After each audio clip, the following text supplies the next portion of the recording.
해방 이후에 1940년에 우리나라에서 지방자치법이 제정이 됐죠. 그 이후 52년에 시읍면 지방의회 선거가 있었습니다. 60년대 초에 5.16으로 말미암아 지방자치제도가 잠시 이제 중단이 됐었죠. 김종필 공화당 총재는 오늘 연설에서 이번 정기국회에서 지방자치법을 전면적으로 개정해서 특별시, 직할시, 도 등 광역단체부터 지방자치제를 조속히 실시해야 한다고 강조했습니다. 그 이후 1980년대 중후반에 들어서 지방자치가 다시 부활해야 된다라고 하는 정치권의 요구에 의해서 지방자치법이 개정이 되고 저는 오늘 이 시간부터 무기한으로 단식에 들어가겠습니다. 지자체를 약속대로 시행하라.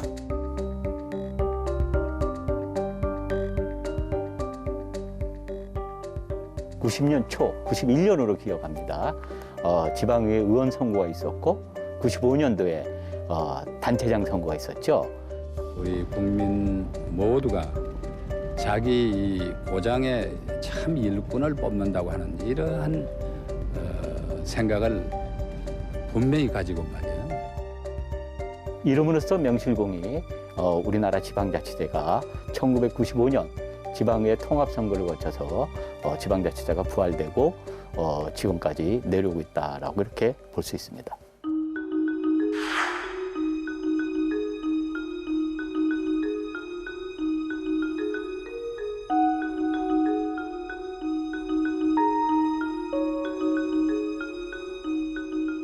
지방자치가 지향하는 가치와 이념은 역시 민주주의거든요. 그리고 민주주의는 참여를 본질로 하지 않습니까? 마찬가지입니다. 지방자치도 참여가 가장 큰 이제 본질이라고 볼 수 있는 거죠. 그래서 흔히들 이 얘기하기를 지방자치는 민주주의의 학교다, 혹은 뭐 서학교다. 그리고 민주주의 가치를 실현할 수 있는 가장 바람직한 수단 중에 하나다라고 이렇게들 이 얘기를 하고 있습니다.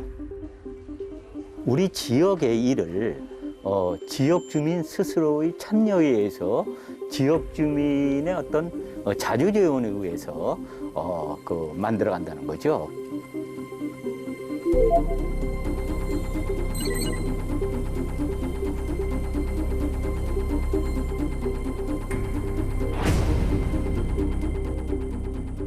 단체장과 지방의회 선거를 통해서 한 25년 되지 않았습니까?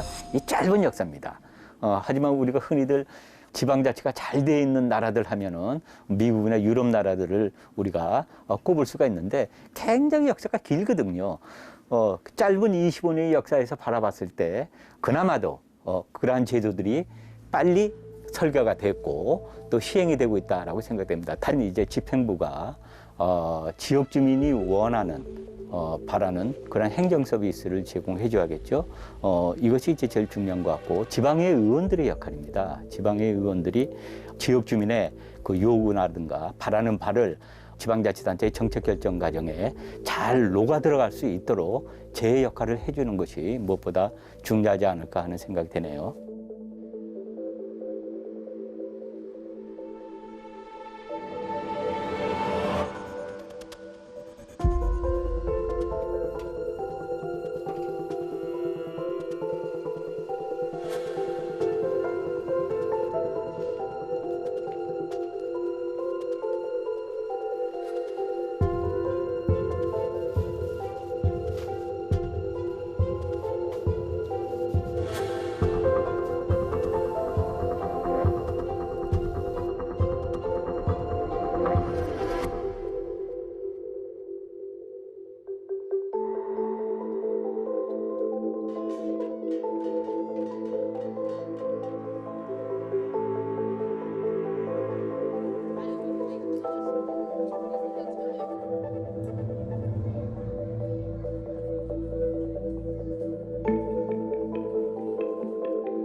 지방자치는 궁극적으로 주민의 편의와 복리를 증진시키는 데 목적이 있습니다.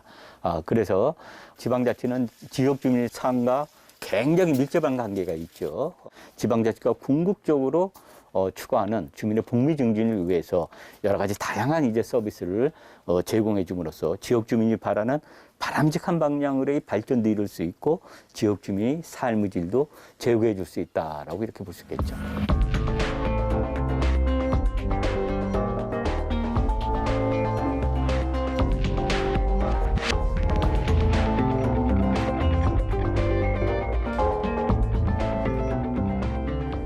요즘은 코로나가 우리 일정의 대부분을 차지한다고도 지나친 말이 아닐 것 같아요. 모든 국민이 다 어렵습니다만 그 중에서도 사회적 약자들이 많이 어렵습니다. 저는 민생을 챙기는 일들이 앞으로 중요한 화두가 될 것 같고요. 지역에 어떤 온기가 돌 수 있도록 저희 시도 민생 정책을 지금 강화하고 있다라는 말씀드립니다. 그동안에 우리 주민들이 서산시에 어떤 민원을 제기하고 싶어도 어느 부서로 가야 될지, 그리고 민원을 접수해도 이 민원이 어떻게 처리되는지, 처리 결과가 어땠는지를 잘 몰랐거든요.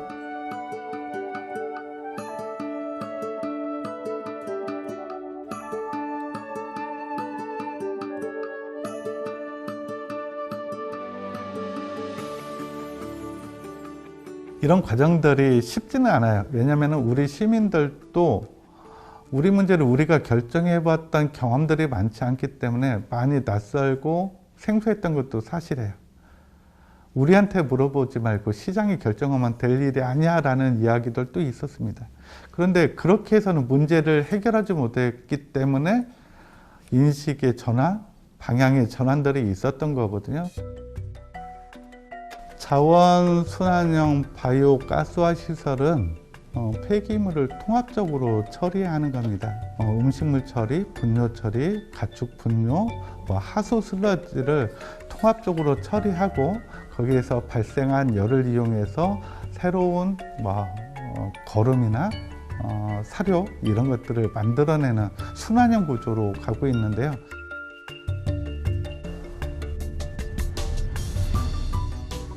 꼭 필요한 시설인데 이게 썩 좋은 시설만은 아니다 보니까 지역 주민들의 반대가 있었던 것도 사실입니다. 반대하는 주민들하고 시장실인 저의 방에서도 여러 차례 간담회가 있었고, 우리가 이제 현장에 나가서 또 설명을 하고 비슷한 시설에 대해서 이제 견학도 시키고 하면서 이해를 구했습니다. 그런 과정을 통해서 우리 주민들도 당초에 가졌던 부정적인 생각들을 많이 버리시고 지금은 오히려 시설 잘했구나 하는 말씀들을 많이 주고 계십니다.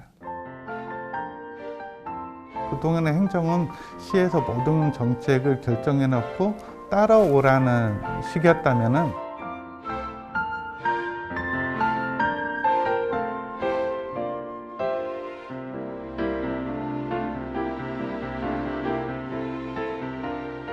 전에는 침묵하고 순응하는 국민에서 지금은 요구하는 국민이 되었다고 봐요. 많은 요구들을 합니다. 그런데 조금 한 단계 더 나가야 돼요.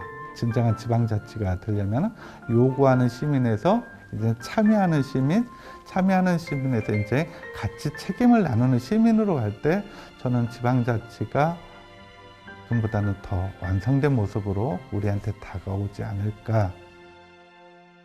주민 스스로 정책을 결정하는 것이 지방자치의 근본이라고 생각합니다. 단체장은 이제 한 지역의 한 지방자치단체의 단체를 대표하는 그런 역할을 하고 있지 않습니까? 그래서 무엇보다 주민의 여론을 수렴을 해서 그것을 이제 정책에 반영을 해야 된다는 것이죠. 그리고 주민이 요구하는 그러한 다양한 이제 행정 서비스를 직접 생산해서 전달해야 되겠죠. 단체장의 리더십이 그 지방자치단체에 뭐라 그럴까요? 성패를 좌우한다랄까? 그렇게 말씀드릴 수 있습니다. 배에 있어서의 선장과 같은 역할을 한다라고 이렇게 볼 수 있지 않을까요? 우선 시민이 참여하기 위해서는 우선 이 초등서부터 해서 많이 이제 이 교육상 또 홍보를 하고 배워야 되지 않을까 그 생각합니다. 그래야 참여 의식도 높아지고 참여도 많이 할 것 같습니다. 이게 어려서부터 교육이 안 됐잖아요. 그게 이제 관심을 가지는 사람이 부족하고 이제 많이 관심을 갖고 참여를 해야 하는데 그렇게 해주면 좋겠는데 그게 부족해요. 교육도 많이 필요할 것 같고 또 자기 매일이 아니어도 좀 관심을 좀 가졌으면 좋겠습니다. 저희 마을 같은 경우에를 보면은 매일이 아니면은 거의 참여를 안 하려고 그러시는데 매일 아니어도 좀 관심을 좀 가져서 참여해 주시면 우리 시정이나 우리 생활에 좀 많이 보탬이 되지 않을까 저는 이렇게 생각하고 있습니다. 관심이라고 저는 생각하고 있습니다. 어렸을 때부터 지방자치의 어떤 이념이라든가 가치, 또 민주 시민으로서의 어떤 교육 이런 것을 가르쳐 준다면은 이들이 성장을 하면서 또 지방자치에 대해서 관심을 갖게 되는 거죠.